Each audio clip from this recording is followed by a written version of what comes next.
Right, we all set? Right. All righty, welcome to the 1912 Exiles podcast, the original, the biggest, the best Newport County podcast made by the fans for the fans. We are brought to you by the Terrace Cymru Podcast Network and also in association with the wonderful team at the Riverside Sports Bar in Newport, the city's home for live sport and now featuring a great menu all ready for the new season. I'm Jamie, your designated London exile and host for today, and I'm joined by this entire rabble of podcasters. Now, first up, he's an occasionally grumpy contrarian who pines for the past. How are we doing back? Very well, very well. Let's see if my optimism from last season keeps on. Might be a bit of a spoiler. It's on the slide. Excellent. And also with us this evening for a bit of balance, he's an occasionally grumpy contrarian who pines for the past. How are we doing, Ian Street? We're doing well. And I'm not in the north at the minute. I'm also a London exile at the minute. I'm down in London at the minute. So beaming in from the grimy south. Wonderful, wonderful. We also have the king of positivity and pragmatism, the good Dr. Ed. All right, Ed. Not so far, pal. We all okay? Yeah, I'm looking forward to this. Should be fun. Excellent, excellent. And the OG of the pod who's developed the patented squad age versus experience matrix over the summer. Rhys, you well? Yeah, good, thanks. I love a spreadsheet. We've got plenty of those to come for sure. And finally, a warm welcome to a man who's brought the average age of this podcast down by, I'm going to say, several decades. Alfie, welcome to the pod. Hi, yeah.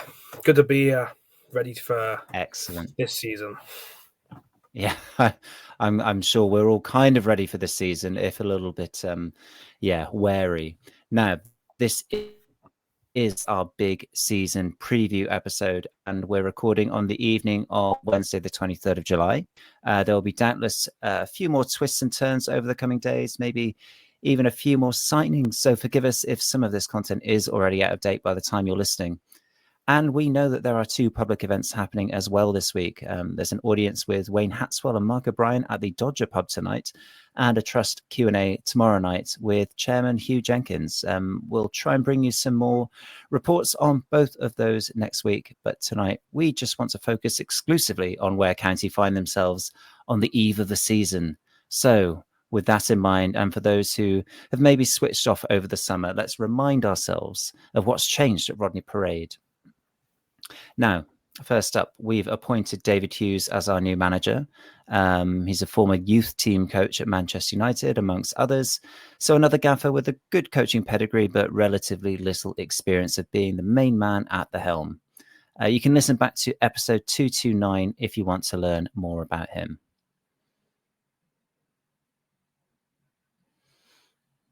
And my screen has frozen, so scrolling is not working. Sorry about the editing.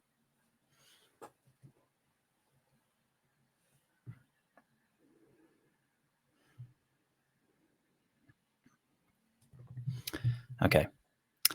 In terms of the squad, I've asked each of the panel to give us a quick overview of the main ins and outs, i.e. the players, who we've offered contracts to but didn't sign, the players that have come in. So we're going to actually work through the squad from goalkeeper to attack, and we've assigned Ian. Ian, what are the goalkeepers? What's going on with the keepers at County?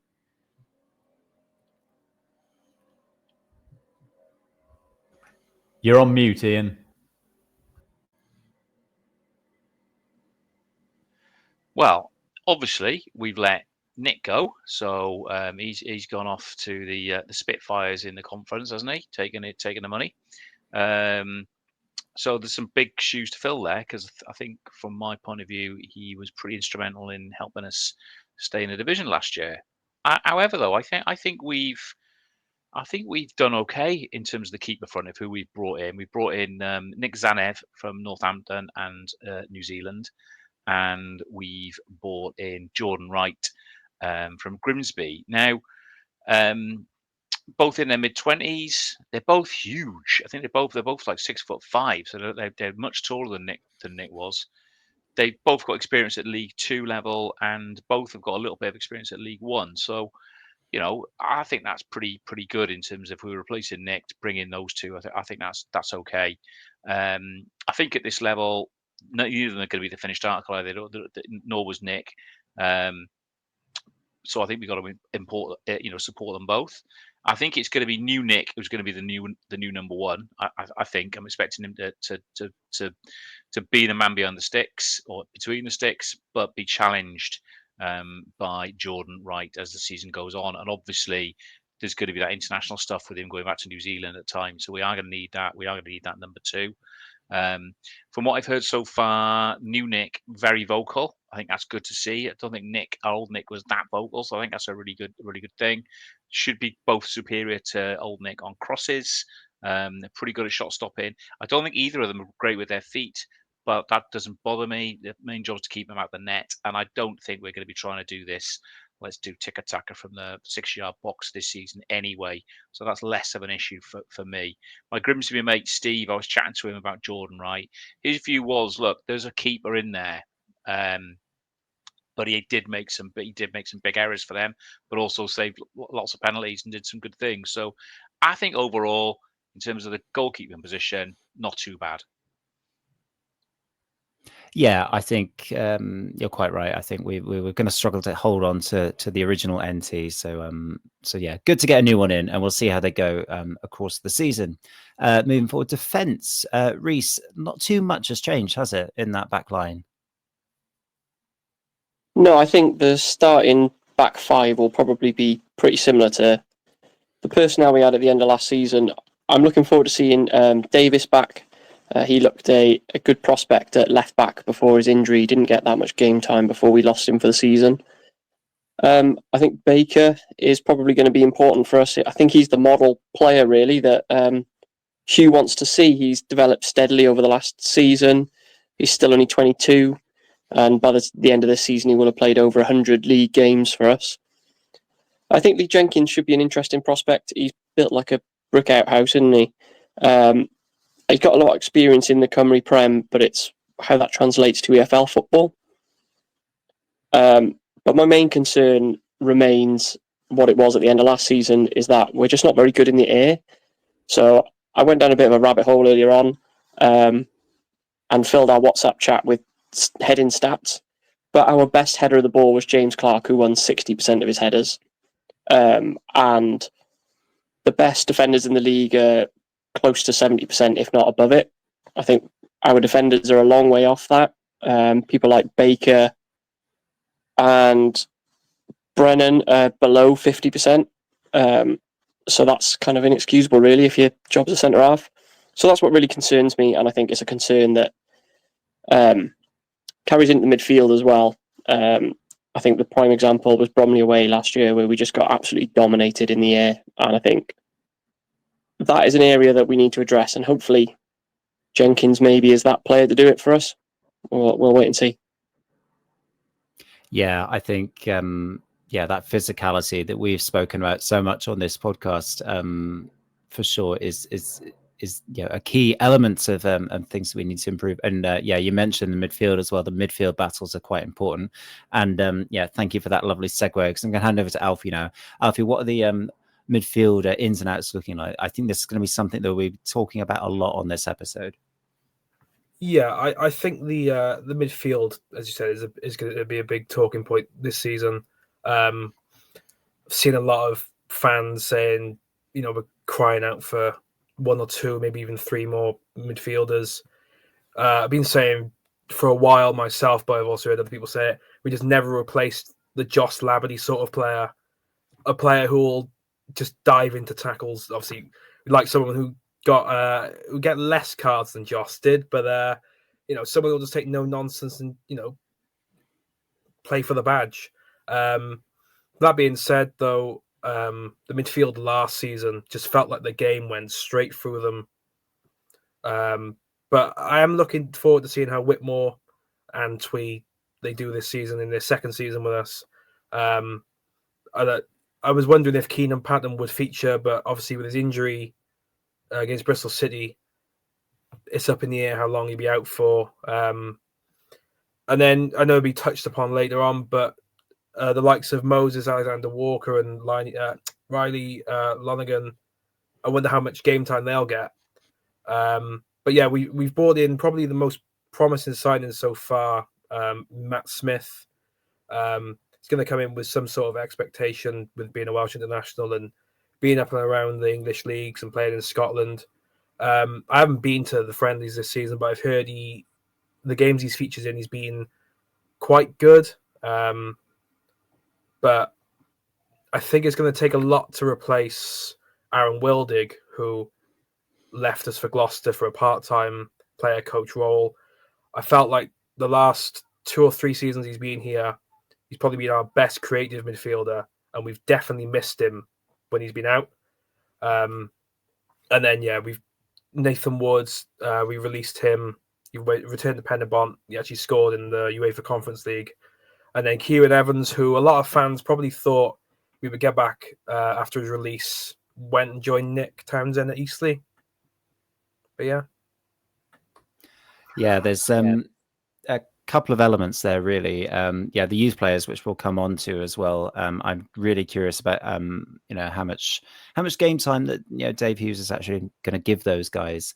I think the Patton injury, it sounded like it was quite serious. We'll wait and see what's going on there, but it sounded pretty bad. Just on that point, because like you say, there is a Q&A happening as we're recording this over at the Dodger, and our source there tells me that Hatswell apparently has said at the Dodger that Patton is going to be out with a fractured tibula and is waiting on surgery. Now, I'm no medic, but that sounds like it could smart a bit. A fractured tibula, and Dr. Google suggests that could be up to 6 months out. So I'd be surprised if we saw him back this side of Christmas. Now, our season was probably not going to stand or fall on Kenan Patton's availability, but if we're talking about the need for someone who can mix it up a bit in midfield, he was one of a very short list of people on the books who could do that, and now we're not going to have him for a while. So it just makes even more important filling that gap, I think.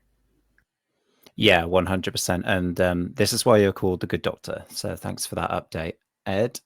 Right, let's quickly move on to forwards. Now, we released quite a few over the summer and brought a few in, but I'll hand over to Jack to give us a little update.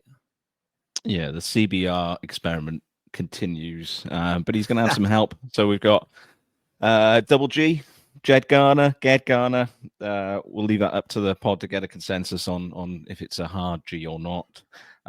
We are going to sign him from Barrow, whether that was a release or not, I can't remember. He's 26 years old. He scored 6 goals in 24 games between Barrow and Morecambe. And the general consensus is that he's a good player on his day, but he needs surface to shine. Where's that service going to come from? I wonder. Maybe we'll talk about that in a bit.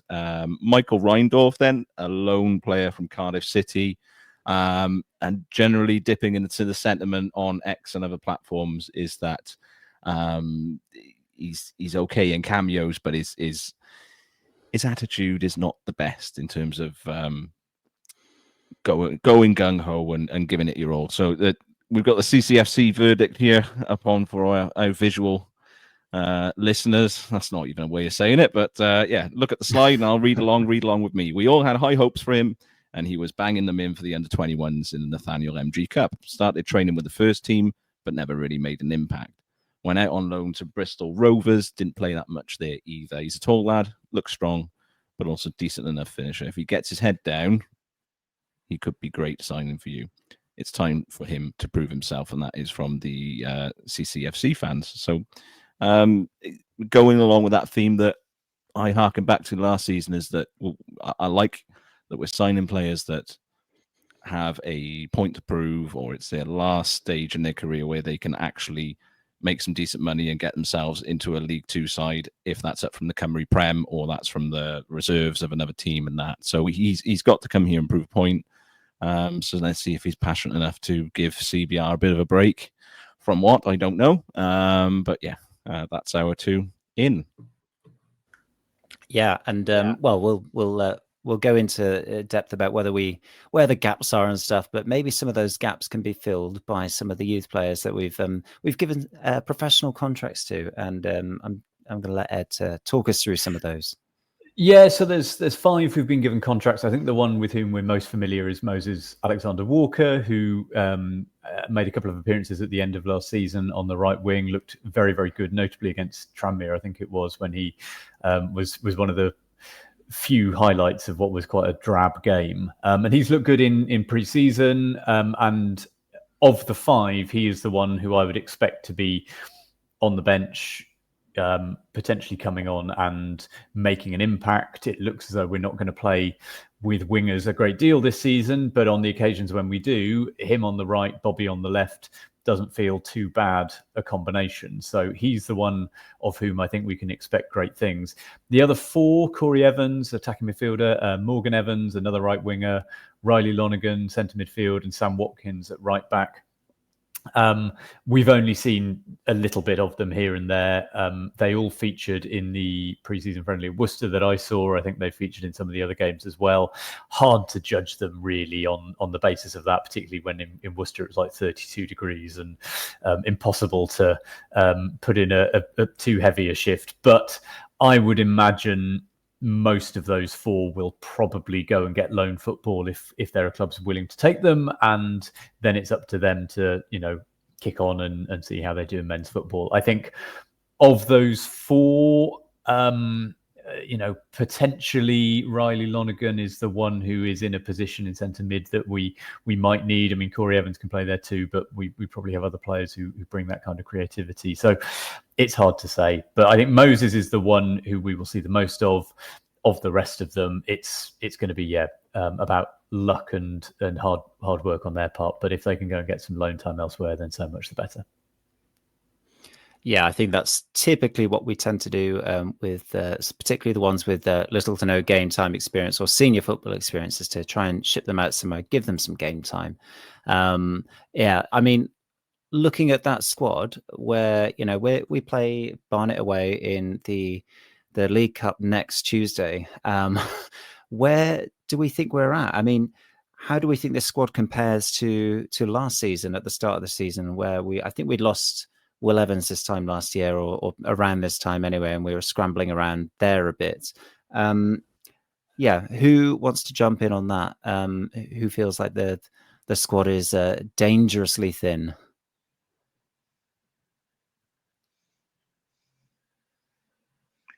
Yeah, I'm not sure.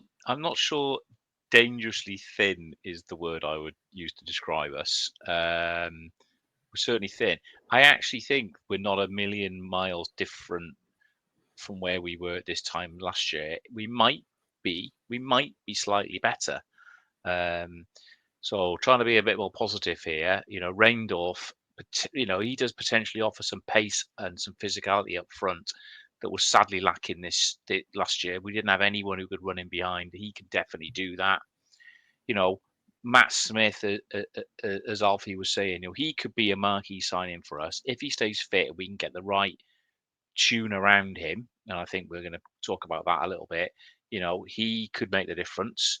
I think we've got some real positivity at Wingbacks on both sides. We've got 2 players on each side who are all going to be bombing forward, who've got some potential. And Jenkins, he is an interesting one, as Rhys was saying, and he could be Clark's replacement for the long term. So, yes, there's a glaring gap around power and control in midfield. That has not been addressed. It was there last year. So as we sit here today, that is a major cause for concern. But on a positive note as well, I think it's worth looking off the park. Hughes, Hatswell and Kendall, that looks a much better structure off the park than, again, we had this time last year. So they should be able to bring improvements across the squad. So I think for me, we're slightly better off at this point now than we were at this point last year. But there's still some serious work to be done, particularly in the middle of the park. Yeah, I'd echo that. I think in goal, we're probably about the same. I think defensively, we've got much more strength in depth than we had last season. And I think up front, I still don't think we're great, but I don't think we were great last season either, but we're not worse off. And I think the other important point to make is all of those green, inexperienced kids who we had last season, well, they've all got an extra 12 months of experience in their game from what's happened over the last year. They've all played 20, 30 games more. They've all had a full pre-season, and that's going to make a big difference as well. So I expect them to be stronger, fitter, more stamina, and have more experience on which to draw. And I think all of that is good. The thing that worries me, same as Ian, is that midfield. It was patchy last year. I do think that Smith is a good replacement for what Wildig did, but we're still without Morris. We lost last season. I don't think we have really replaced him. We now know that Patton's going to be out for a spell. Spellman, I don't think is kind of up to the level. So I think we need at least one or two, certainly two actually now. If Patton's going to be out for a period in midfield, and I think they've got to be quality. I don't think we can rely on kids. I think we need someone who can boss that midfield and be that midfield general. And without that, I do really worry, because that's such a critical element of the pitch. Yeah, I totally agree, Ed. I think that has been our sort of real bugbear over the last few seasons, and it's gone along quite some time. And I mean, just going back to what Rhys was saying about if we just look at things like aerial duels, a lot of our players are just not getting the winning those battles, and you lose the battles, you lose the ball, and without the ball, you can't really do very much. So before you even worry about creativity or where the attacking threat is coming from, I think it's just getting that bit of bite in midfield. And I'm still personally hopeful that the likes of Matt Smith is going to can do a job for us. But I think that's where reinforcements really lie. I'll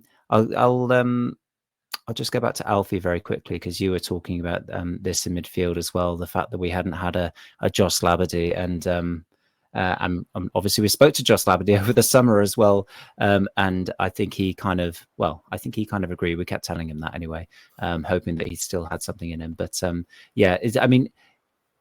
are you genuinely concerned, Alfie, that that we are looking weak there at the moment? Yeah. I've been saying it since Josh left, really.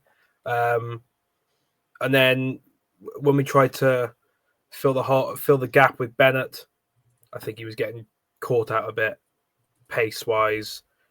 And then last season with Whitmore, I thought he's got a bit of fight about him, but I think it was his first season in the league, and inexperience did show a few times. But yeah, I think we really need to recruit well in that area. Otherwise, it's just going to be another season of the midfield going missing.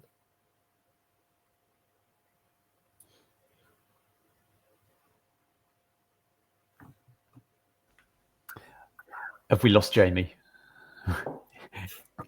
He's going to jump on his other laptop. So while Jamie has connection issues, I'm going to jump in seamlessly and see if Rhys wants to come in and say something.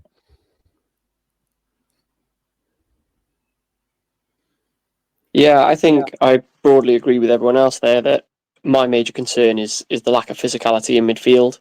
We were the worst team for goals conceded last year, and like I said, I don't think our defence has really changed that much.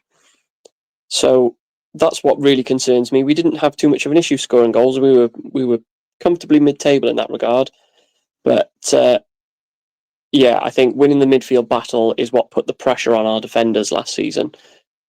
And unless we address that in a very physical League Two, I don't think that Smith, Antwi and Whitmore have got the physicality to deal with the sides we're going to come up against.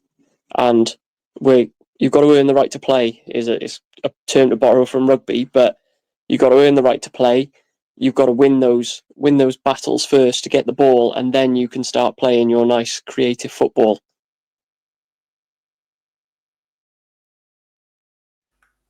Yeah, agree. Jack, anything you want to add? I think it's a clean sweep across the board, isn't it? Given the miles that we tread along in a very, very Northern League Two now. We need experience to guide the young ones through that. And if it's hard to jump the gun and say it's going to be crap, because look at it now. We're 1 or 2 signings away from having it locked tight with a Joss Labadie type, with a Lee Minshall type. They do exist. We can sign them. It's just a question of maybe going around the houses with Hugh Jenkins's signings policy, in that, we just got to be pragmatic and sign someone that's north of 28, 29, that's been around the leagues, that can marshal in front of the defence and give them a bit of support, of which we sorely need. So yeah, I vehemently concur. And at this phase of the transfer market, we're still a little bit of ways from. I've got hope that we'll sign someone, but yeah, we'll see. I wouldn't even know. I wouldn't even know who we'd go and get. We can't buy anyone, so it'll have to be a free agent, of which I have no idea. There was a list put out where I think the EFL were doing like a free agent day, and there wasn't much to pick from that either for defensive midfielder or box to box. So I'm waiting with bated breath on that one. Yeah, it's a really interesting one, isn't it? I think the recruitment process, was laid out very clearly from Hugh Jenkins when he came in, and he's generally sort of continued along the same vein. I've got a question actually from Paul on Blue Sky on this topic actually, and he says, with a week to go until our first competitive game, what has actually changed in terms of our player recruitment policy? He says we've replaced experienced players of known quantity with the experienced players on the same trajectory as the likes of Jeffcott, who's, I think he's signed down at Truro now, hasn't he, on a permanent deal. Paul says, I still think the most important transfer window this season will be the January one. And this is where I think we'll find out whether Hugh Jenkins wants to be the owner of an EFL club or not, which is, strong words there. Ian, your thoughts on this one? Well, I do think it's worth saying that, the window isn't shut, right? And I also think it's worth saying that one of the things that David Hughes talked about, and one of the reasons he got the squad back early and we made some of those early signings, is let's have a look at what I've got, So I don't think he's a fool, and Wayne Aswell's certainly not alongside him either, is he? So they will be looking at this squad and going, well, actually, do you know what? We do need another 3 or 4, whatever it may be, and we will hopefully be lining those up. So I fully expect some more players to come in. I think there'll be some more loan players, some young ones, but I fully expect there to be some more players come in. There's plenty of free agents knocking about. There's plenty of people that we can look at. So hopefully they've got somebody lined up as he's looking at the squad, and particularly after Patton's injury, we're going to have to move in that. We're going to have to move in that area, aren't we? Having said that, I do think Paul's pretty much spot on. But I also think we've got to remember what Jenks is trying to do here. And it is about a long-term strategy, isn't it? And I think we've got to remember as fans that we're trying to juggle that long-term strategy while keeping us in the league, while that strategy and development's coming to fruition. And that's quite a tricky balance to have.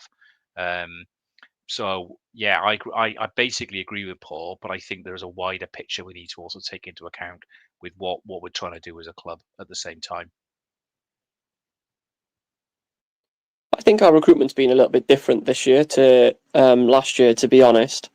Last year we were very much signing those really young, inexperienced players. We joked that if you were between 22 and 24 and lived in the South Wales area, you'd probably get a contract with us. But we have targeted people in, going back to my graph, because I like a spreadsheet. We started off recruiting players like Matt Smith, like Sanev. They are falling in that peak years kind of category. And we've pursued those kind of players a lot more than we did last year.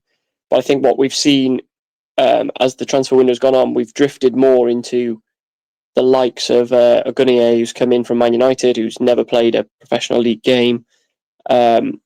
So I think we're going back to that next batch of younger players that we're going to try and develop over the coming years, which maybe we haven't quite got that squad balance right. I made a joke the other day that James Clark's going to be making jokes to his colleagues that they're just not going to understand because he's 10 years older than the next nearest person in the squad.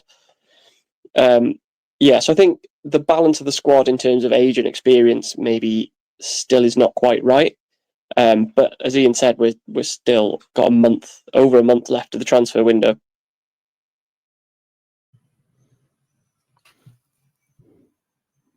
Yeah, if anyone had the patience to watch when Dave Hughes came on board and the Hugh Jenkins interview on YouTube, I sensed a bit of a tonal shift. So with the Nelson Jardim connection, that seemed a bit servile. I've brought in my minion. He's worked for me before. He shall take my transfers and try and do his best for them. Whereas this dynamic feels a bit different, right? So he's directly brought in a linked player from Manchester United. Every manager does that, I know. But it's hopefully a little glimpse that Dave will have a bit more impetus and input on the squad that he's building.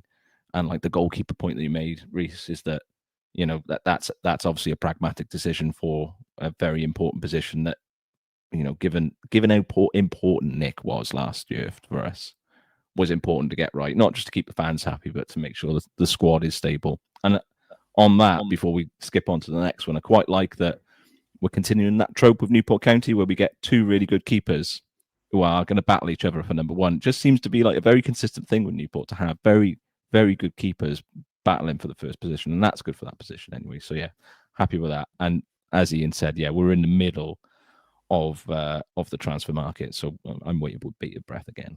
And just on that, because last summer, we had virtually no one in the building, and so we did quite a lot of business early, and it was all the 22-year-olds coming in 2-year deals.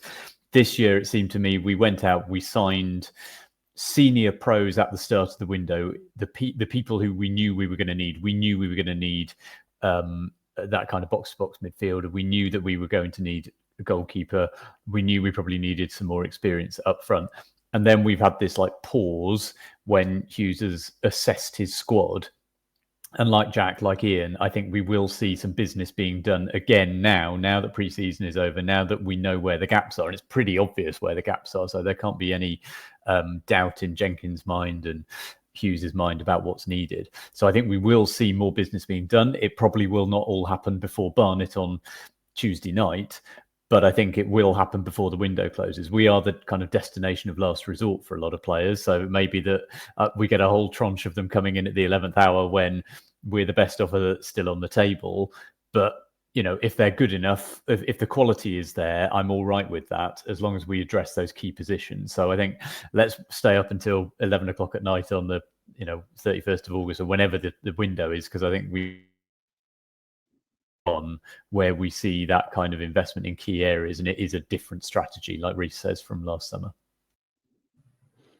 Yeah, I think we might be inundated with loan players by the end of August, and we'll be spoiled for choice. Let's lift the mood here a little bit. I think we're all a bit doom and gloom right now. So let's talk about, we still have a squad of sorts, and there are some exciting players there. I mean, who are we excited about this season? Who's really sort of either caught the eye with either the signings or some of the lads who are already here, who we might feel kicking on? Who wants to go first? I might go to Alfie. I'm trying to spread it around a little bit. Alfie, is there anyone you're particularly excited about? Yeah, I'm looking forward to just seeing how Moses does, because when he came on, I think it was Tranmere last home game. He just looked. I know the squad by then. It was just like they were on the beach basically for weeks. But he just looked like he came into the team and just looked like one of the star players, despite being 16, I think he was at the time. So yeah, when we had Kiban Rai coming through, he had his chances. Sometimes he impressed, and then he wouldn't be picked for weeks. I'm hoping it's not the same with Moses. I'm hoping he's picked, consistently, and he just gets enough game time, and then you never know, he might go on. You know, might be able to sell him on in the future. Hopefully not right now because we might need him. But yeah, just Moses really. For me, it's Michael Reindorf.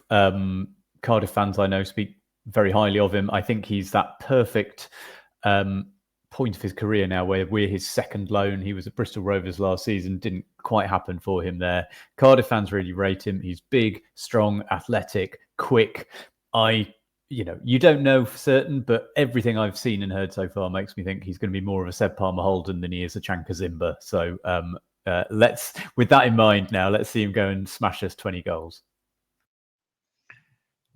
I mean, yeah, but like, what do Cardiff fans know about football? But anyway, moving on from that, I'm excited. Can I be excited about Wingbacks? I'm excited about Wingbacks, actually.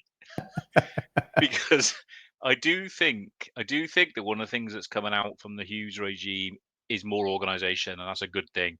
With him and Hatswell, I think we will be more organised.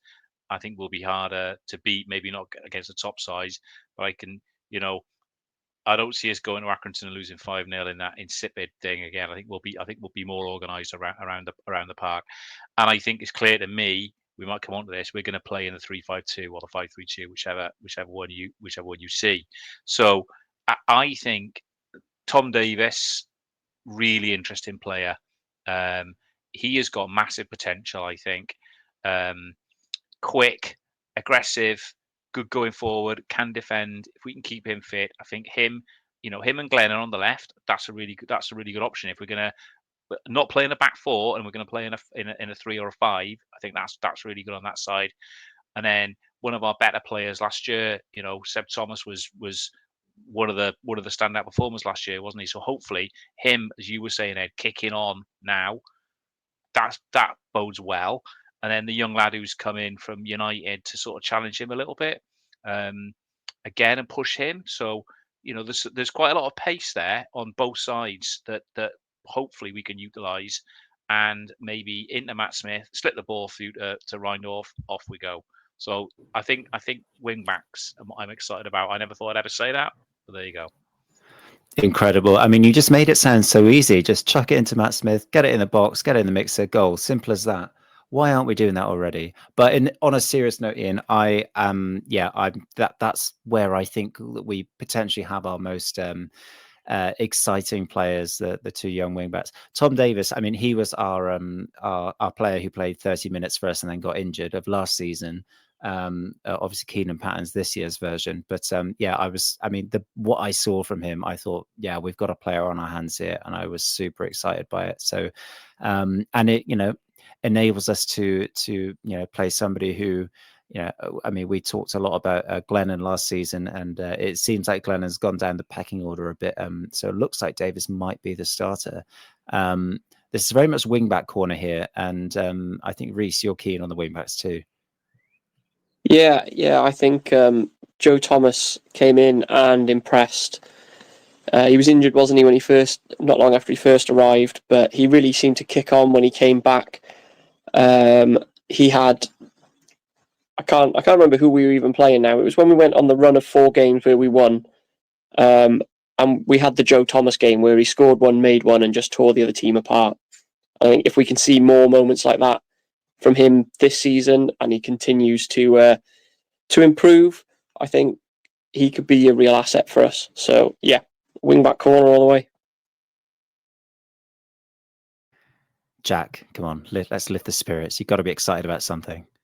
I think maybe because our optimism has been dulled by last season, I think we forgot we've signed a Welsh international with a fair few caps who has been on loan to FC20. He himself did not get them promoted, but they got promoted to the Eredivisie and scored 2 goals from. So I in terms of justifying 20 plus quid, go and stand on the Hazel Terrace and visit the 5-star loos, who do I want to watch and get excited for? I'm excited at the prospect of Matt Smith. The guy's a Man City product, potentially around the time when Pep was there. it's got bagfuls of experience, and really his pedigree should absolutely wash League Two. I don't want to say it's a dead cert, but he has the quality. So that in itself is an absolutely stunning piece of signing by Newport County. I couldn't, in terms of Hugh Jenkins's policies, I don't know how they pulled it off, but it's massive for us, and it could be massive for the season. So yeah, that's who I'm looking forward to see. And on the backs of that game where we went to go and see all as a pod all together, yeah, Joe Thomas's IQ on the ball, off the ball, is just stunning to watch. And I think if anyone's going to have a breakout season, it's going to be him. To watch that, hopefully under the tutelage of someone who's very, very good at getting the best out of youth players in Dave Hughes, then it could be a recipe for success. So yeah, those are the two things I'm grateful for, looking forward to. Wonderful. I'm loving it already. Maybe I'll change my prediction. We'll come to the predictions, but I'm not going to change it because Ed's already done the graphics. So, right, let's move swiftly on. We'll wheel out the tactics truck once we've had a few games under the belt. We can really see what's under the hood there. But for now, I just want to talk about hopes and dreams for the season. You know, we all start at 0 points, don't we? You know, we're not relegated, we're not top of the league, we're not bottom of the league yet. We're all level pegging. So, hopes and dreams for the season. Let's start with Rhys. Yeah, I hope we sign Lee Minchell. Add some add some physicality to our midfield. Or if we don't sign Lee Minchell, maybe he's past his best now. But someone of that archetype, we need a big, physical, aggressive player in midfield. Bring back the tank. Maybe we could do a partnership with the Dragons. Get a lock forward from them, someone who's 6'6", and in return we'll lend them one of our strikers who's good at kicking the ball over the bar. Genius. I mean, why have we not done this before? We're talking about the commercial partnerships and what we could do at Rodney Parade, but there's something there in player recruitment for sure, isn't there? Alfie, I mean, are you the confidence, but the hopes and dreams, what are your hopes and dreams for the season, Alfie? Well, need a lot, but if I had to choose one, we need a goal scorer. I've been going 15 years now and been lucky to see, your Craig Reeds, your Amons, Will Evans, even Scott Bowden, who just turned up, scored, and then left into the season. Basically, someone to do the basics in front of the goal and put the ball in the net. Yeah, for sure. I just want to say as well that that just loud sigh that you let out at the start of that answer for asking your hopes and dreams. Yeah, you'll fit in very well here. Ian, over to you for what are you dreaming of this season? Hopes and dreams. Well, my hope is that when I'm doing like the live pods from somewhere, I'm going to be constantly saying, Moses parted the defence like the Red Sea before strolling through and beating the keeper with ease. I'm hoping to do that regularly, right? That's what I want to be able to do. That's my hope. My dream is that I see an away win or a draw or a performance, anything that improves on the turgid trudging around the country I did last season. So that's my hopes and dreams. Yeah, to be fair, Ian, your Accrington Away podcast, you were saying that Moses was part of the Red Sea. It was just the wrong Red Sea, wasn't it? Unfortunately. So, exactly. Hopefully tides will turn. Jack, do you have any hopes and dreams? Yes. I hope that about Newport though. Yeah, go on then. So I hope that lots of fans come out in the lovely new away kit that I fully vehemently support, and agonize my brain reading the negative comments about it from people who are likening it to a gesture for refugees from a different country. You've got no idea. If you can't be asked to look at the city's history for a second, and namely, something that's linked to football in the Basque Boys and them fleeing the Spanish Civil War to retreat to Cleon in Pendragon House and form a football club, if you're not happy to celebrate that as an away kit, to make the heritage and history of this club and this city even richer for knowing it, then you, sir, are an absolute knave. So if those guys can wake up on the county chat, I'd be really happy with that one. If Newport Council, now some of you Newportonians might have seen that they brought out the 2040 placemaking plan, where they plan to invest large amounts into the city. Namely, they're looking at turning the training cabbage patch behind Rodney Parade into something different. Maybe they could get their heads together and their coins together and recognize that Newport City needs a good football club with its own ground and just gives us Rodney Parade. But that's a hallucination. That'll never happen. But something close to it would be nice if we could strike up a better deal with the Dragons. I think we've got the 10-year lease retained, I believe. Someone can, yeah, there's nodding in the audience. Yeah, we've got that. Brilliant. So that's one hope of mine activated. I'd also like to know where all the money went from all the cup runs. You know, we got 900k from the Tottenham one, 750k from the City one. We got loads of money for the United one. We had an add-on clause from Lee Evans' sale, Newcastle Cup run, Salford City EFL. I want to know where all that money went. And, you know, my apologies to Hugh Jenkins for having to sort out that mess and then also temper our expectations as Newport fans, because we have to deal with having to have no training facilities to our name, you know, trying to beg, borrow and pilfer loans to make sure we're a viable League Two club.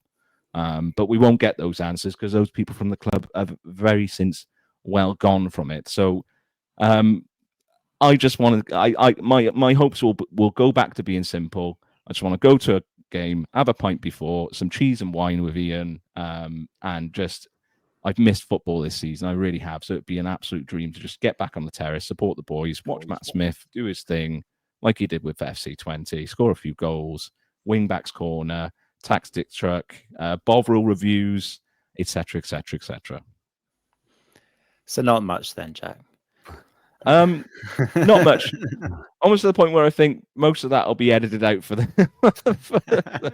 for the pod release, just to keep the people happy. Yeah, wonderful. Yeah, we haven't even touched on the away kit. Yeah, I mean, what a launch video as well. I love that. And yeah, I mean, fab kit, fab story, and I believe they're inundated with requests from Athletic Bilbao fans as well buying the kit. So that's wonderful to see. Yeah, and if you want to order it, it's on back order. You can't get it till September. Yeah, which is crazy. I didn't even get my order in. The conspiracy theorist in me thinks that that's because they want to wait to put more sponsors on the back of the kit, like Newport Bus and etc., and Pure Vans and 57 tires. So if you're thinking of renting a van or changing the tires, please go to those kind sponsors of our club. I love the idea of Newport Bus weighing in because they think they can get like commercial exposure in Bilbao, which I don't think kind of helps their business model much. I don't know. Maybe they went on the nipper. Yeah. To Clean. The old Newport nipper. Right. Well, I'm going to drag us into highbrow territory. As you know, we love a highbrow literary reference on this podcast, and I was thinking for my hopes and dreams about how these first few games of the season, we're all waiting, aren't we, for that little bit of magic, that bit of alchemy by which base metal can be turned into gold, or by which our 4th division cloggers can be transformed into world beaters. And there may not be much evidence yet of that being about to happen. But once they cross that white line for that first competitive game, especially under a new manager, things might change. We might see that alchemy happen, which brings me to the Brazilian novelist Paulo Coelho and his novel, The Alchemist, specifically this line. That's what alchemists do. They show that when we strive to become better than we are, everything around us becomes better too. And that's my hope and dream for the season, because we as fans have got into a bit of a doom loop, I think, in recent times about relegation, survival, inexperienced kids, low budgets, and all the rest of it. And that can lead to this kind of stench of death being around the place. So I want us as fans and the team and the players and the management to keep Paulo Coelho's line in their head. Let's strive to become better than we are, to make everything around us better too, by bringing that bit of positivity and optimism to the party, not losing heart or perspective when 4th division players show perfectly normal human frailties. So that's my hope, that we all keep our heads in the air and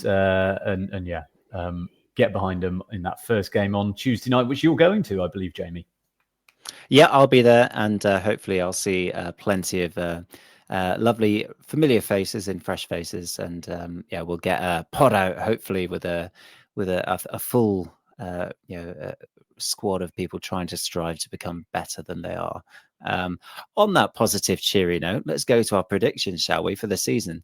No, I like it. I like the highbrowness. We've not had a highbrow reference for a little while. We need to bring that back for sure. Now, every season we do nail our colours to the mast before a ball has been kicked in anger. Where will we finish and why? In a very short answer is what I want from everyone. Ed, are you going to do the graphic afterwards? He's doing the graphic now. Look at that. Okay. Should we start with the optimism first and then work our way back down? Or no, I'll tell you what, let's start at the bottom first and work our way back up. Jack, you're at the bottom. Jack, you said ninth last season. Yeah, was I not the highest? You were the highest. Yeah, last year you were. You're not now. Come down, and it's depression time for me. It's 23rd. I think this is difficult because we haven't had the full squad and we haven't had all the transfers. And yes, okay, Matt Smith is great and all the rest of it. I think we're going to get caught out this season, namely for the fact that if you take the pragmatic approach with the keepers, okay, we've lost a great manager. Rather, we lost a great keeper in Nick Townsend, and we replace him with as like for like as we can or better. Remains to be seen, but we've got great confidence in new Nick. And I thought, as did I imagine many, that Nelson Jardim, as lovely as he was a gamble on an unknown. And this kind of harkens back to James Rowberry as well. You know, it was a bit of an unknown. And we've done it again with Dave Hughes. You know, we've had a result under a manager that you could say, you know, what was our identity under Jardim? What is the Dave Hughes identity? He's good at cultivating players, but is he good at pragmatic League Two football? And I've got it in my bones that we've made the same mistake twice. It's a trend, and the away form is potentially only going to get worse because we've become even more northern than we were before. We're going to become more fatigued. Those away days are going to get very much longer. And I fear for Ollie's average point per mile tally on his spreadsheet. I really do. So, yeah, you started with the most depressed. I think we're going back to Spitty Park, boys. Well, I mean, I fear for poor Ian as well on his away trips. Yeah, I think the travel, the away points is something we have to improve on. Improving by just one position. I find myself sat alongside Rhys with a 22nd position prediction. Rhys, you probably have similar thoughts to me, so I'll let you go on. 22nd. Yeah, to be honest, this is the least positive I felt about a county side going into the season ever, to be honest. I think we'll actually go down, but I didn't want to be so negative to actually put us in a relegation place when I nailed my colours to the mast. So I think anything that avoids relegation is quite a good result for this side, to be honest. Unless there's significant growth from the young players we played last season, I think we're really going to struggle. We have lost probably the most informed keeper in League Two last season. He was the reason we stayed up. He won us more points than anyone else on that pit that played for us at all last season. So unless the new Nick is as good as the old Nick, we haven't really got any better, I don't think, at the moment anywhere else. So yeah, I don't think we're any better. We're losing the financial arms race in League Two. Teams around us are just spending more and more and more money, and I know that doesn't always track. Look at Carlisle, but I think we're just in a position now where I think maybe our race is run in League Two, unless we sort out that physicality in midfield. Down my rabbit hole of aerial duels earlier on, and we won 1.7 a game last season. That's 47%. Whitmore 0.7, 41%. Kieran Evans, who played most of our time in centre midfield, he won 0.4 aerial duels a game. So that's like one every 1.5 games, he won a header. That's ridiculous. And don't expect Matt Smith to contribute because he attempted 9 aerial duels in 20 appearances last season. So, yeah, someone send some boots to Lee Minshall. That's, yeah. Yeah, Not in a positive frame of mind. We need little mini trampolines to get them jumping a bit higher, winning those headers. Yeah. Ed in the chat, to be fair to Kieran Evans, he is about 4'3". Fair point, Ed. Yeah, I'm 22nd. I'm normally uber positive before the season starts. I always think, there's no chance to kill our dreams yet because we haven't even played a game. And I'm really, one of my hopes and dreams, just very briefly, because I didn't go through mine, I really want one of our players to just sort of go, right, I get it. And it just clicks. They've come back from a full season of League Two, and it just clicks, and they go, right, I get it now. I get how League Two works. And then they're just, just, I don't know, just having the run of the park, and they're the one who are stamping their authority across the pitch. Unfortunately, I just don't see that there's enough of those players who can stamp their authority across the pitch at the moment. Next month, worth of recruitment will be just vital about whether my prediction will be, revised up or down. We've been in League Two for 13 seasons now. I think we've always scraped by. We've always just got out of trouble, even if some are a lot more squeaky bum time than others. I'm saying 22 because I think we'll scrape by again, but I'm just really hoping our luck doesn't run out this year. Ian, on the other hand, is extremely confident because he's predicted 20th position. Ian, very quickly, why 20th? Well, we need to change because the last 5 seasons we've gone 5th, 11th, 15th, 18th, 22nd. So Hughes said we're going to improve every season. So we finished 22nd. We now need to improve because if we don't, we're going down. So that's my starting point of positivity. Let's improve a bit. I think as we've all said, I do think though if we don't address the midfield issue before the window shuts, we're doomed to struggle again. I also think the fixture list has not been kind. The first 10 games are really, really tough. So let's not forget that, and let's just hold our nerve through that because they are going to be tough. However, I do think potentially we are better off the park.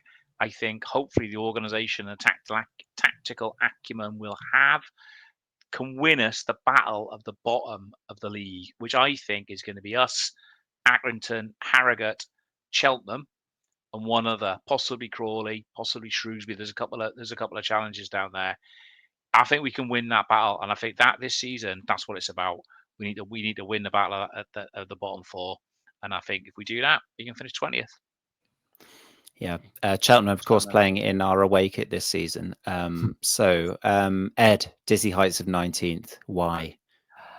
Well, because I think although on paper the squad doesn't look loads better, as I said earlier, I think the extra 12 months of experience that the young guns have got is going to be telling, as will the fact they've had a full pre-season. And I do remain optimistic that we will sign this mythical midfield bastard who we've lacked for so long, because I just think it's been obvious for well over 12 months now that we need one. I can't believe that it's not being prioritized. I think it's just taking a while to slot into place. So even though it might not happen till right at the end of the window, I think we will, like the Mounties, get our man. And at that point, things might start to click into place. So, like Ian, I think we'll start to see those baby steps up the table. It won't be far. It won't always be pretty. But I think we've got a slightly more pragmatic manager. I think we've already got a clearer tactical vision than we had last season.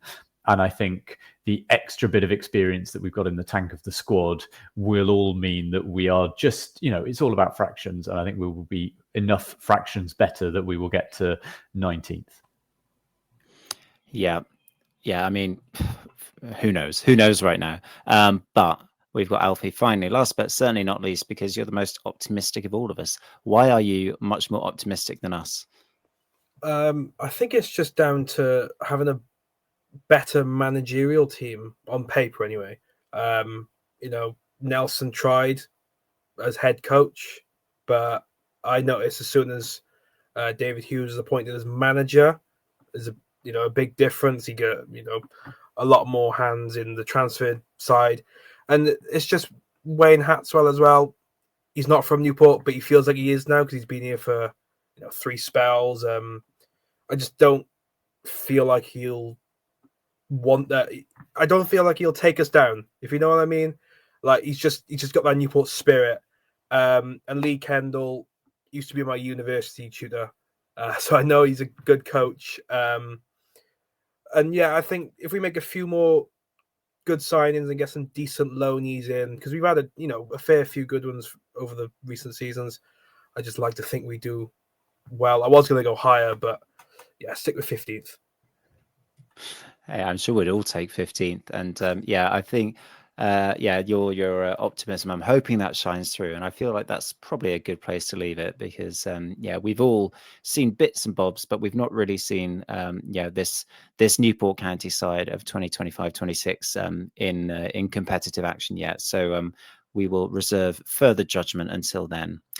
Right. We won't do shout outs and beefs, just as we've prattled on long enough here. So it just remains me to say thanks to the entire panel for joining this evening, but also thanks to all you listeners for all your comments, your interactions on the socials. We love hearing from you. So please do leave a nice review on Apple Podcasts or Spotify if you've enjoyed this episode.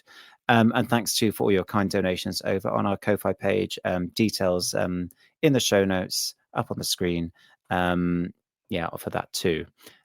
As we mentioned, I'll be back with a report from our trip to Barnet next week in the League Cup preliminary round. Let's see if we can make it to the first round this year before getting knocked out.